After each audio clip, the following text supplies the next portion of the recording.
Hello and welcome to Small Town Big Business, the podcast about doing big business in a small town. I'm Jennifer Olson and I am the Director of Business Development here in the city of Marion. And I'm Russell Williams. I'm Director of EThOs, Small Business Incubator, co-working spaces, training and development also here in downtown Marion, Illinois. Welcome to the Citadel building here on Tower Square Plaza. And I get to thank our sponsors for supporting us. And I want to thank you to Arcadia Wealth Group, Black Diamond Harley Davidson and RV, the Watermark Auto Group Foundation, Fowler Heating and Cooling, Swinford Media Group, and Union Street Arts. I am always so glad that Russ has that responsibility.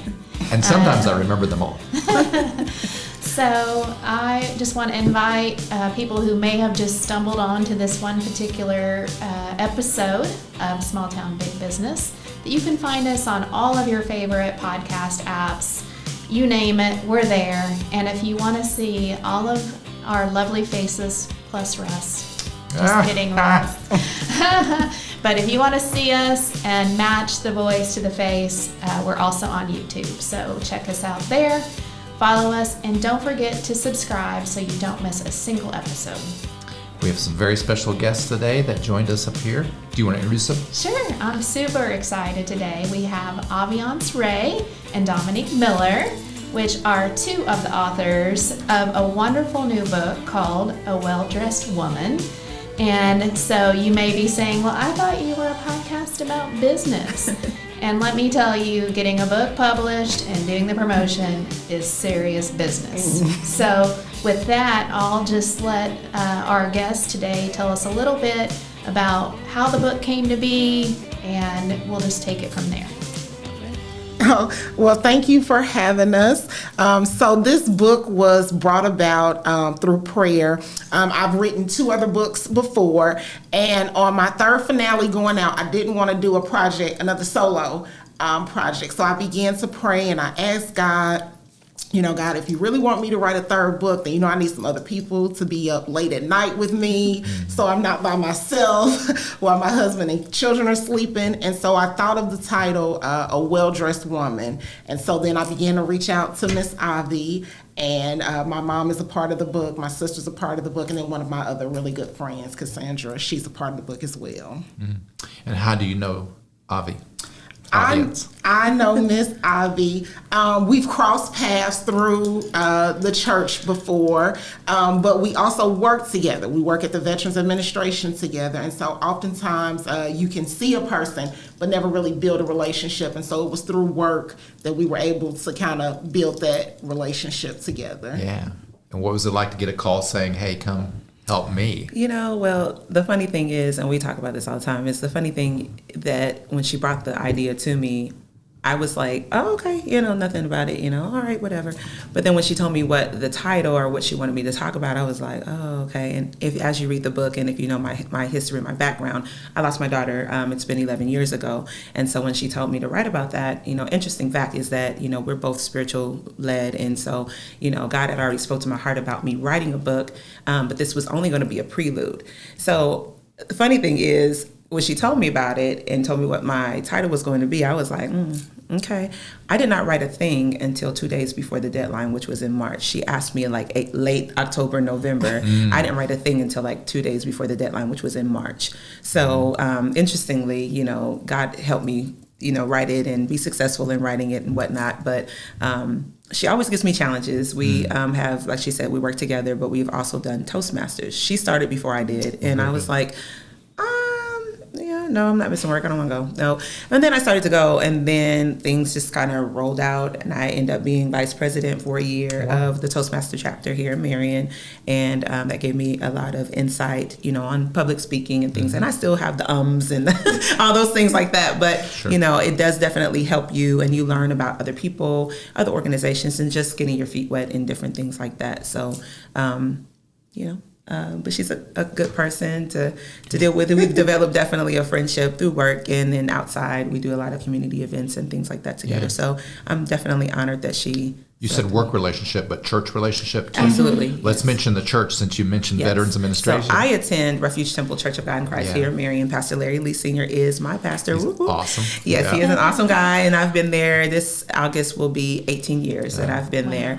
I do sing on the praise team called Elements of Praise. I've been doing that for many, many, many years, and help out where needed in the ministry. Of course, you all know we do things in the community with Mayor Absher all the time, and we are here, but she is in a different ministry. She's a first lady, actually. So I knew she was going to say that. So my husband pastors Harvest Christian Community Church in the beautiful city of Cairo, Illinois.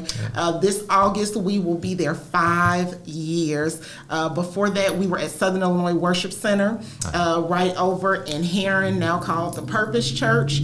And then before that, we were at Hopewell. And so my husband and I, we've served in various roles. He was a trustee. We had the marriage ministry, the youth ministry, the children's ministry. So we've kind of done it all. And so now it's like we're flying on our own. So Yeah, that's awesome.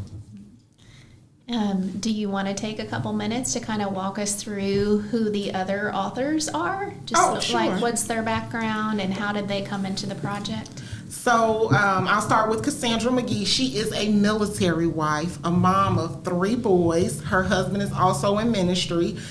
He is actually getting ready to retire. And so it's been an exciting journey. And what her portion of it is just to encourage military wives. So many times when spouses are deployed, be it the husband or the wife, there's really no one there for them. There's really no one to tell you what to expect other than your spouse is going to be gone, and pray that they make it back home. She did go through having a child while her husband was deployed, and that's not something I don't know if I could do without my husband being there. Then we also have my sister, Dr. Ashanti Coleman. She is a nurse practitioner. She owns her own clinic. It's called Rejuvenate 901 out of Memphis, and they are in the health and wellness industry. And so hers is just to encourage women about no matter who tells you you can't do it, that you can still do it. She is a 2-time stroke survivor.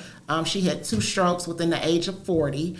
And thank God that she is still here. She is a wife and a mom of 2 high schoolers. So her and I are kind of in the same boat. We've got 2 high schoolers. And then my mom, Miss Jacqueline Jakes Johnson, she is a widow. My dad died the year after I graduated from high school. And so she wants to let women know that, love can still be obtainable. You just have to go through the grief process and the healing process, and really encouraging women to find out who they are, even before you lose your spouse. Just find out who you are and what it is that you like to do. Great. So Aviance teased us a little bit about her story, which I'm familiar with, but what is your story in the book? So my story in the book, because I do work at the VA, and Aviance tells me this all the time. She actually told me this today. Slow down. So I am one of the owners of Miller and Baker Consultants, and so what we kind of do is we help small business owners to find funding and lay that solid foundation for their business, like making sure they file with the state, make sure they know where to go to, like come into a service like you guys, to get the assistance that they need. And so then we both are founders of a young girls mentoring program called Young Women of Destiny. So it's just like a lot going on. And so in my book, I talk about how, there's nothing wrong with being a woman on the move, but don't forget your family. Mm-hmm. Don't forget the person that, you said I do to, because sometimes when you get to going 50 miles a minute, it's like you can't do everything. You can't be everywhere at once. And oftentimes I find myself saying yes before looking at the calendar, and then it's like, oh shoot, now I'm frustrated because I just said yes to all these different things, and I've got to make it work because I put that commitment out there. So yeah. Can we talk about the title of the book? Yeah. Do you want to show the cover as we talk? Yeah. So a well-dressed woman, and you said that's really a play on words, so explain. So Aviance thought we were going to be talking about fashion. Well, I did too, right? prior to this, I was introducing you to somebody. I was like, it's about women dressing. There's a funny thing is because I love fashion. And fair assumption. I love fashion. Like, I love to shop. I love to, and people sometimes think that I shop all the time. But if you ever came to my house, like, I have like a mini boutique in my house. Like, I have clothes beyond clothes beyond clothes. And of course, I like hair. Yeah, I do. So I'm always changing my hair. I'm doing, all these different types of things. And I put things together that I've had for years and make it look like it's brand new.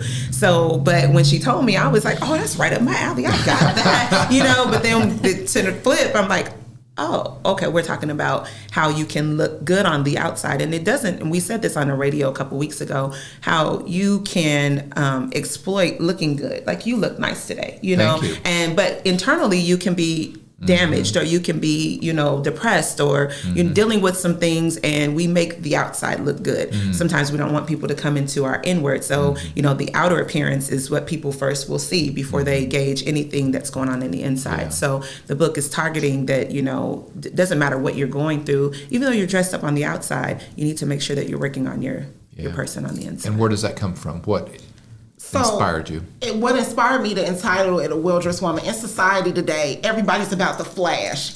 Everybody is looking at, if you're in the mall or a grocery store, women can even be in a grocery store. And if they see a purse, if they see a shoe that this woman has on that they like, we have no problem with complimenting that woman. And you'll say, oh, you're really well dressed today. Or, oh, I like that gown. Or, oh, I like that purse. But when do we take that a step further to see how she's really doing, to see, what's really going on the inside? And so when I talked to Harold, who actually was our editor and our publicist for the book, I was like, hey, Harold, what do you think about this? Let's do a play on words, a well-dressed woman. And he said, man, women are going to buy it because they're going to be thinking that she's talking about fashion. And so, oftentimes I like to do a play on words just to give people a different perspective of things, that everything isn't always what you see. If you look at the cover of the book, you see a group of ladies that are together, they're cohesive. But as you begin to read the book, you'll see everybody has a story. Good. Yeah, and it's interesting about I think there's even more pressure now with social media and airbrushing and people that are literally created by artificial intelligence. I mean, it's a crazy, crazy world. And so, I think the book is such a good reminder to get to the backstory. That's right. So in your telling of your story, one of the things that piqued my interest because of what happens in this building is the business coaching. Can you tell us a little bit about that? I don't want to stray too far from the book, but I think it's very much in line with what we do here. So with our program, our company that we do offer business coaching for them. Most times we'll meet with them once a month and kind of just assist some goals. It's vital that business owners or small business, anybody that has an entrepreneurial mind, that you understand the importance of investing in your business, getting the help and guidance that you need. Oftentimes in Southern Illinois, we hear people say, oh, well, there's, no funding for this, or there's not a niche or, knack for that, but you don't know until you try, until you get out, until you connect with people and build those resources, because everybody needs each other.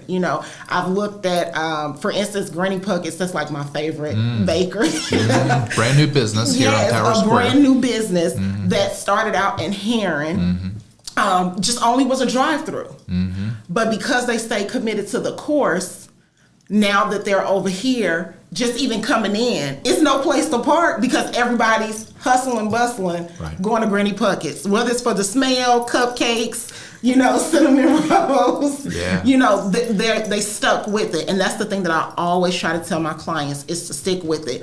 If it doesn't work, let's go back to the drawing board. Let's figure out what it is that we can fix. And then I often get on her because Aviance doesn't do right, guys. She doesn't do right. She doesn't do right. She's always on me with my business. I started my business in 21, right after COVID happened. And I had the idea to it was more so of a hobby. My daughter loved Tinkerbell. And so my business is called EThOs by Aviance, and it's tribute to my daughter. So my daughter was a mini-me, so she loved fashion just like I did. And so I decided, you know what more to do something in fashion. So I do like blinging of shoes, or, you know, reconstructing shoes. I've taken shoes and definitely it was destroyed and revamped it to where it looks like a brand new shoe, and meaning like painting and decorative type of things. And then did a jacket for me. Yes, I've done a jacket which has different patches and a logo on the back. I've done like fashion consultants mainly. You know, if you have an event coming up and you want something, you know, apparel wise or whatnot, I try to give you the best outfit or whatever, things like that. So with that being said, sometimes it's like I'm always busy, you know, with like I do stuff with ministry, we do stuff with work, and then just life period. And so, you know, I was like, I came out full throttle with EThOs, and then it was just like, okay, yeah, all right. And then so here she comes like, no, you need to get back on board with this, that, and the other. I'm like, okay, you're right. And I'll get back on my groove. And I'm like, yeah. But ironically, you know, definitely because of the town that we live in, it is very small based.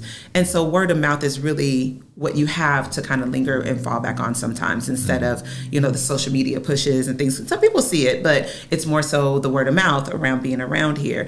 A lot of my clientele was definitely not from around this area, mainly because of the social media push or, you know, things like that. So it makes a difference, you know, when you are, like she said, you know, you try to promote and you find, oh, there's not this here or there's not that here, but it's, you know, sometimes in the matter of who you know or, you know, and word of mouth and things like that. But hopefully as things are blowing up, Marion is doing big things, and I see it, you know, businesses are popping up all over the town.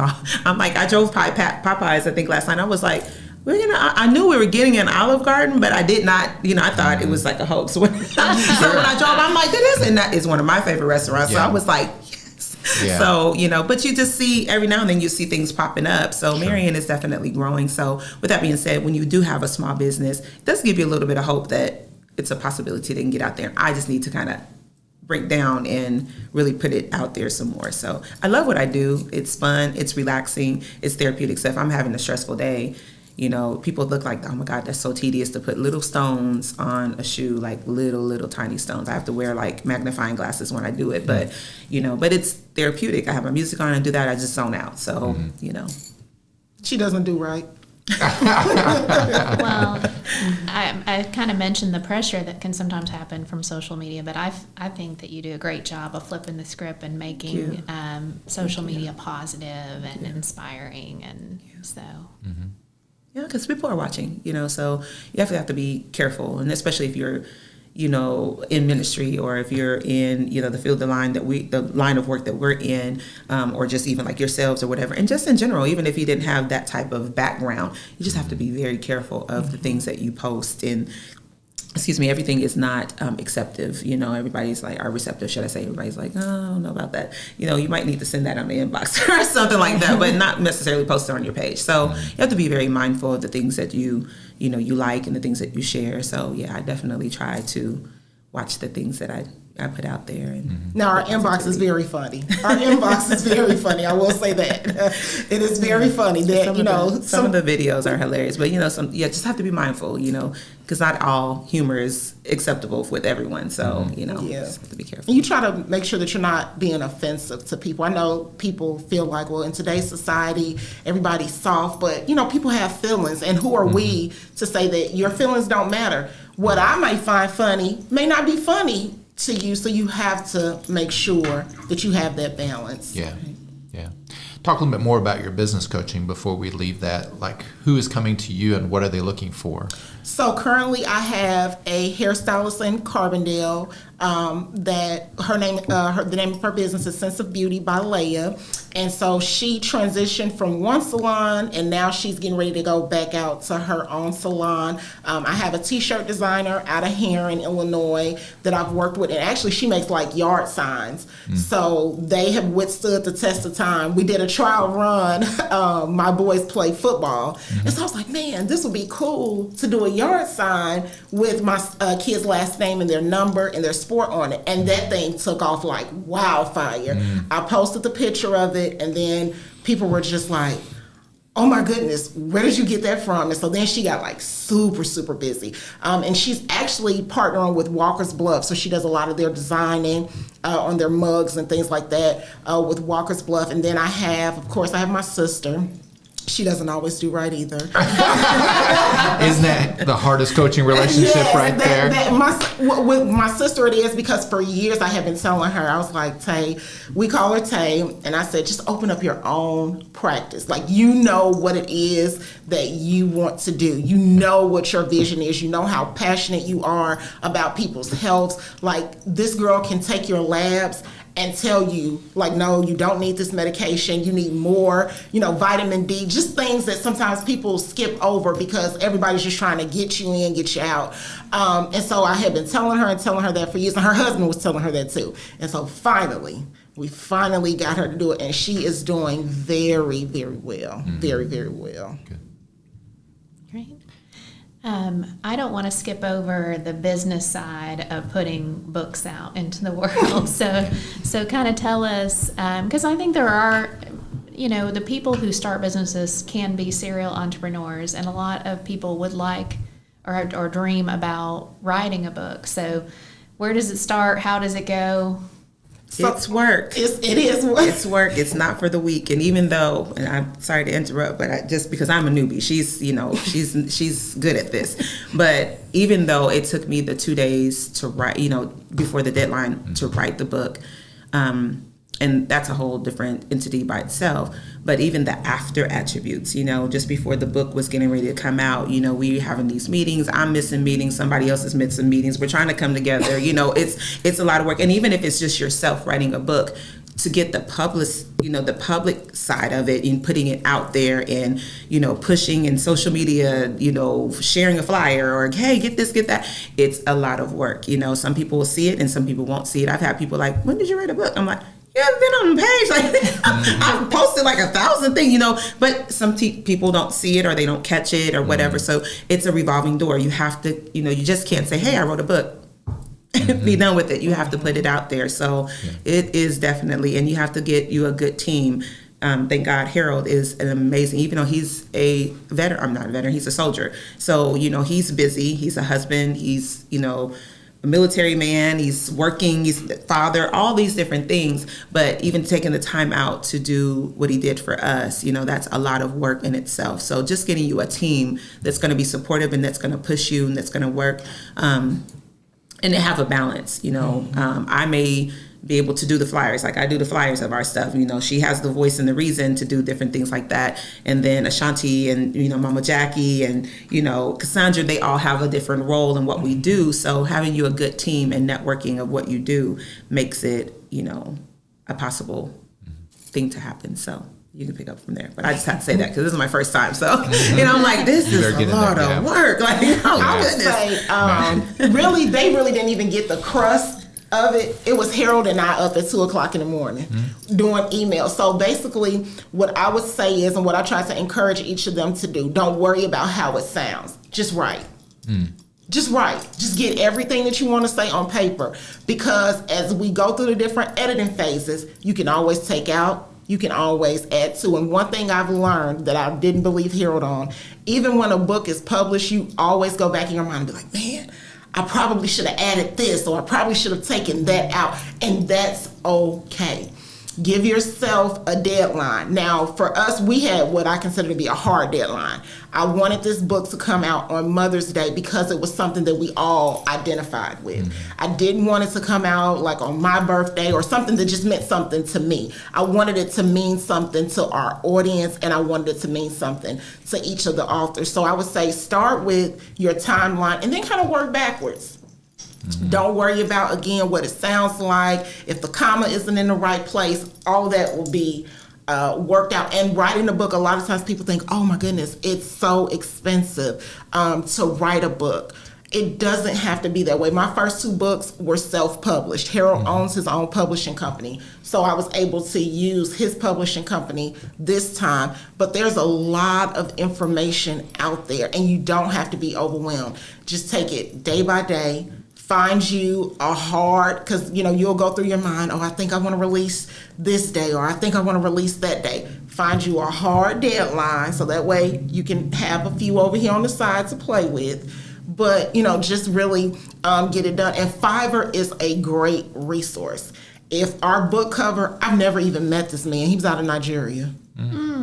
I just told him what the title was, what the colors were, what I was wanting, and they send you several revisions before, and it's really not that expensive to go on there. So a lot of your resources will come out of Fiverr. And it was just kind of cool to meet somebody from a totally different country. And that was the thing about it. I told them, I said, I'm not going to put this on you guys. But I had to make sure that when he was up, I was up because, of the time difference. Yeah, so when it was finally Mother's Day, I was so excited. I didn't care about no gifts, no dinner. I just wanted to sleep because it was done.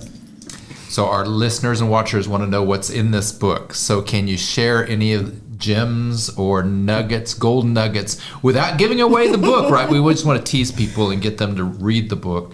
But can you share just a couple of those golden nuggets, like from the book itself? The main one that I can think of is that it's okay to seek help. Therapy is important, whether you are a believer or a non-believer.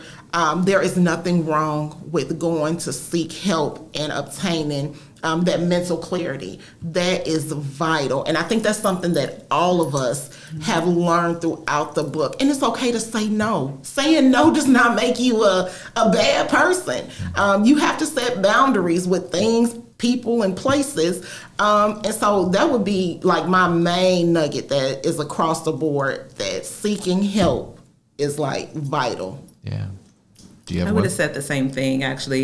I was going to pinpoint on the boundaries, setting those boundaries, healthy boundaries. Sometimes we allow so many things to come towards us and we don't, you don't want to box yourself in, but setting those boundaries and definitely, like you said, saying no. Yeah. Can you? No. Just flat out no. Can you need a reason? No. It's just no. Because no is a complete statement. It's literally so. And I've had to learn that over the course of time, I can't be in all places. I can't do all things. So saying no is okay to say no. Definitely, whenever you are, we talked about it earlier, but the outer appearance looks good, but the inner part of you need to reevaluate sometimes. Sometimes you have to step back and be like, okay, it's not that person. Yeah. It's me. And it's okay that if you have a flaw or if you have something that you're trying to process, then you need to go ahead and reevaluate that. And it's okay seeking help. Yeah. That's what the people are there for. That's why you have the psychiatrists and behavioral health and things like that. And I think sometimes people get embarrassed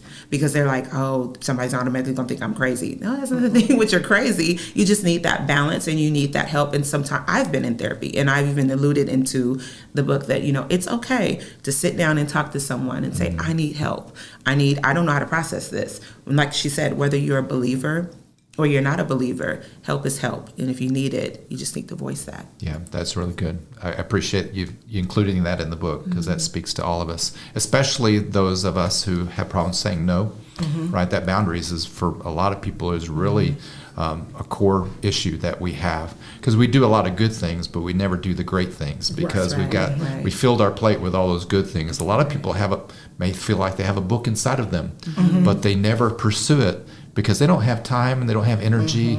We have limits, right? Yep. And so we got to say no to some of the good things in order to do what you guys did. That's right. Was write a book. That's right. And we don't want to just focus on the target of women because obviously when you see the book, we've had men like, oh, is it just for women? No, it applies even though the stories are written by women and we're talking about women things, but men can identify just right there that, hey, I'm looking good, I'm smelling good, I got my cologne on, I'm this, that, and the other, I'm buff, I'm doing whatever that looks like. But inside, even as a man, you can be broken. And how can you be a man and be the covering of your household or, be that father figure or that husband or, whatever, and you're broken inside, so it applies to everyone. I appreciate that because there's many men authors and they would never say, well, it doesn't apply to women, right? It applies to men and women. So reverse. I love that. You're mentioning that too. Definitely. So the book's been out long enough now that you probably are starting to hear from people. Yeah. So is there any feedback or comments or impact that stands out to you? Basically, what I've been hearing is that a lot of women have never thought of the things that we talk about in that aspect, and never have had a safe place where they felt that it was okay to share this. One of the things that Avi may touch on is the fact that in this area, and we've even looked at it, there is no programming for parents who have lost children. It's kind of like you guys just happen to meet because your kids may have known each other, but everybody else has their niche or their group, and it's not, a place. And so with Avi sharing her story, people feel comfortable and coming to her saying, hey, how did you get through this? Even with my mom, with her being a widow, there's several young widows that have reached out like, okay, this gives me hope to know that I can continue to raise my children, I can continue in my career, even though my spouse isn't here. Yeah, and I actually just had that happen last week. I was in a service, and a lady came to me and she said, hey, my cousin just lost their son, and so I think your book would be perfect. She said, I didn't buy your book, but I borrowed it from my daughter. And I'm like, she's like, but I need to buy your book. So I'm like, okay. So she's like, I need to buy two. So just things like that, again, here we go, word of mouth. But at the same time, she saw it enough to be like, oh, maybe this will help with grief. And like she said, in our area, we really don't have, I remember whenever I started kind of going through the process of when I lost my daughter, other than my church family or, just my regular family, there was really no one here. Even finding someone for my son for therapy, it was kind of really hard to find that. And just like a small niche of people, so, I even have a group of people, young ladies that, I reach out, and if they've lost their children or whatever, and even young men, if they've lost their children, we talk and like, hey, how you doing? Encourage one another when the holidays come about, birthdays come about, those celebratory things that other people forget. It's been 11 years for me, but it doesn't mean that I stop thinking about my baby or I don't, celebrate her in ways that I do. So just because I celebrate my daughter in a big way, other families don't, they may not have the means to do that or whatever the case may be, but just to encourage them and let them know, hey, it's okay to get through this, and we're here with you, but those are some of those little nuggets. That's excellent. So how do people find the book? You can go online to Amazon.com. We're actually in the process of building a website, so it will be entitled WellDressedWoman.com will be our website, and so you'll be able to book us for speaking engagements, either all 5 of us or individually, however you see the need to do so. And would they find you through the book, or do you have another? Yes, in the book, everybody's contact information. Okay. Or you can, if you're on Amazon and you forget the title of the book, you can type in any of our names. And it will pop up. And, if you want a signed copy, then you just reach out to one of the authors and we'll order it for you and get it to you. And if I want to look for you on social media, where do I look? We are on Instagram, A Well-Dressed Woman. Okay. You can find us on Instagram, and we do have a Facebook page called A Well-Dressed Woman. Okay, excellent. Or individual names. So. Yeah, or you can Aviance and Ray. Aviance and Domineak, thank you so much for joining us today. I hope you had fun. Yes. Definitely so. I think you guys could be podcasters. You want to talk about that later too? Just hit me up. I'm ready for it. I like the mics. I'm like That'd testing be 1, 2. awesome. Check There you go. She was saying, Yeah, that's so great. Thank you so much for joining us. Thank you. It's a special episode of Small Town Big Business. We want to thank everyone for being part of the Small Town Big Business community. And thank you again to those that support us, including Arcadia Wealth Group, Black Diamond Harley Davidson and RV, Fowler Heating and Cooling, Swinford Media Group, Watermark Auto Group Foundation, and of course our producer, Union Street Arts. That's Luke O'Neill at Union Street Arts. And if you want to know more about EThOs, a small business incubator, co-working spaces, training and development, you can contact me. I'm Russ Williams. I'm at russell@watermarkethos.org. We're also on Facebook, and you look for EThOs at the Citadel on Tower Square Plaza. Wow, that was a lot. I will not read you the long list, but we are on all of the standard podcast platforms that you're familiar with: Podbean, Apple, you name it, we're there. And YouTube. And yes, YouTube. And as Russ mentioned, if you need to see us, not just hear us, we are on YouTube. So please check us out. Don't forget to subscribe so you don't miss any episodes. And if you want to learn about starting or growing a business in Marion specific, or if I can refer you to one of my peers, I'm Jennifer Olson, and I'm with the City of Marion, and you can find me at City Hall. And I'm Russ Williams. Thanks for joining us. Thank you. Thank you.